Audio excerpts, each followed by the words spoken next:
Let the whole world know that I am cold. It's Lizzie G from Chi-Town, trying to make myself known. In the studio with Lizzie G. So, you said you started writing songs when you were 9 years old? Yes, correct. When I was younger, my sister, my best friend, and I, we formed this group called WVL. So I was the one who was always producing the music, writing the music, and we always used to just write about love songs, things of that nature. No, wait, how old were you guys when you started? You were 9? I was 9. My sister was about 13, and my best friend was 12, I believe. So how, as a 9-year-old, are you producing a 12-year-old and a 13-year-old? Because that age difference at that age, I mean, that's big. Like 12 or 13-year-old, they're grown-ups to a 9-year-old. Just by always being around people older than me and watching other artists and musicians, it just really inspired me because I always had a knack for music ever since I was young. Do you remember some of the things you had to say at that age? Nothing like explicit or nothing bad, but like, you know, it was more of like the mellow love tunes and sort of like what the Jackson 5 might have had to say about love, like that definitely. sweet kind of love? Yes. So then when you got serious, 12 or 13. That's when I started really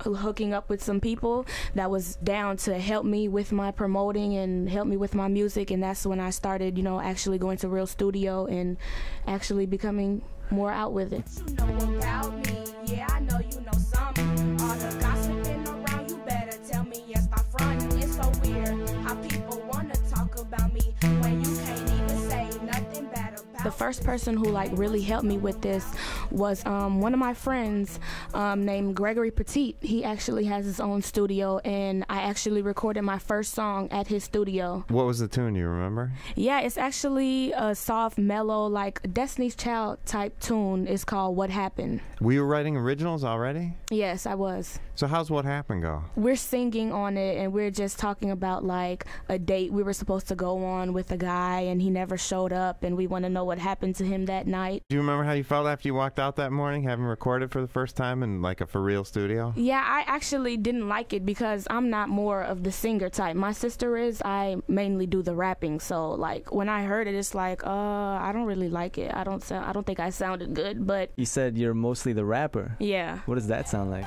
Throw your L's up, throw your L's up. If you mess with Lizzie G, go ahead and throw your L's up. Throw your L's up, throw your L's up. If you mess with Lizzie G, go ahead and throw your L's up. Hey, y'all got fans all over the world, man, it's so insane. The meaning of this song when I created it was like, if everybody kicks it with me, if everybody mess with me, you know, don't be scared to, you know, throw up your L's or whatever. And when I'm talking about like the haters are the people who, you know, who gonna make me keep doing what I want to do, to strive, you know, to do better or whatever. Because a lot of people thought, you know, I couldn't make it, or a lot of people thought that, you know, I wasn't gonna be big. But look at me or whatever, you know, you got to start small or whatever somewhere, you know. So what does it mean when you say, what does it mean exactly to throw my L's up? Like for instance, right now, if I were to throw my L's up, like how would I go about that? How you're with me right now? Like if I'm your friend, like if you kick it with me, just go ahead and throw up your L's. Throw your L's up, throw your L's up. If you mess with Lizzie G, go ahead and throw your L's up. Throw your L's up, throw your L's up. So what kind of obstacles do you come along as a artist, musician who starts out when they're young and has a dream and is going for it? Well, you know how a lot of rappers and stuff nowadays always have like all kind of explicit music and always talking about bad things. Like I try to keep it simple. Like me, I'm mainly about, you know, keeping a cool swag and keeping cool with everybody. So like I just want my music to be the type of music where, you know, when people listen to it in a party or bump it in their car or something, like, you know, this is nice, you know, this is a talented young lady or whatever, and you know her song is really nice and clean, and you know it's something I could definitely roll with. So that's what like I want other people to look at. Like I don't want them to view me as, you know, like a lame or somebody, you know, that's just putting bad music out there, because that's not me. If we were to cuddle and kiss, would you be amazed? But lately it seems that we... Is it a hard sell selling things that are more positive? It actually is, because a lot of people nowadays, it seems like they all want to listen to profanity and listen to all type of explicit things. And when it comes to the good music, you know, people always kind of shy down away from that. But I mean, you just got to do what you have to do to, you know, make sure your thing does sell. How's the business angle work as a producer? Well, me, I do a lot of things on my own. So just me, you know, getting myself out there, whatever. It's not really hard because when a lot of people see my talent, it's like they want to come join the team. They want to help. So it's like, man, you know, I must have something good going on if a lot of people recognize my skills and they want to help and get down. So it's like, okay. So Lizzie G, one thing you ain't scared of is the microphone. All right, so we got one of the things you brought on your CD is some raw beats. Yes. That you rap over. Yeah, I'm gonna rap over it for you. I'm gonna do the first verse and the chorus. Okay. Yeah, a little snippet. Yeah. I'ma show 'em. Yo, live rapping vocal It's Lizzie G. Here with Tom. with Mr. T. Vocalo.org.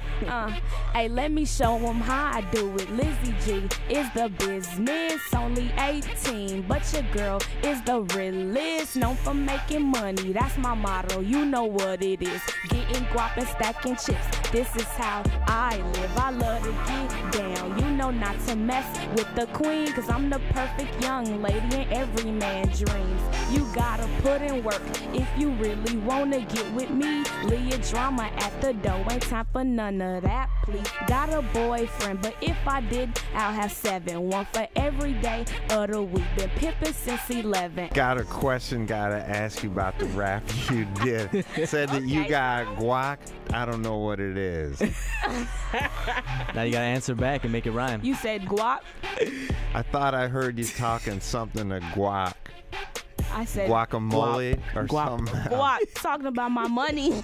So wait, you got 7 guys for every day of the week? Yeah, I had a question Yes. about that too, Lizzie G. So, does Mr. Monday ever bump into Mr. Tuesday in the hall? Or do they Nope. roll over? Nope, if you play your or cards. even closer? Nope, if you play your cards right and if you know how to do it, then it's not gonna be like that. You mess with Lizzie G, go ahead and throw your L's up, L's up, L's up.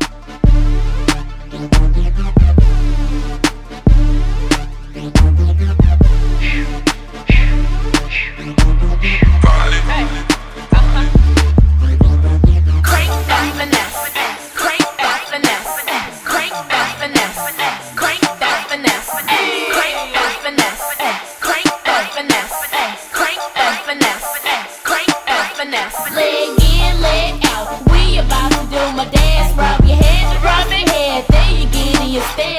Chi-town, stand up, you know what we about to do. We swagger serving all you haters, and we stanky legging too. Wave your hands in the air, do your own little trend. Grab a friend, tell them how we about to do it again. Everybody do their own thing, the own thing in the club. Bottle popping what we do, and our cushion's what I love. Twirl with your hands, then you pull up your pants. Squat down and shake your mind, you killing the land. So crank that finesse, crank that finesse.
crank it.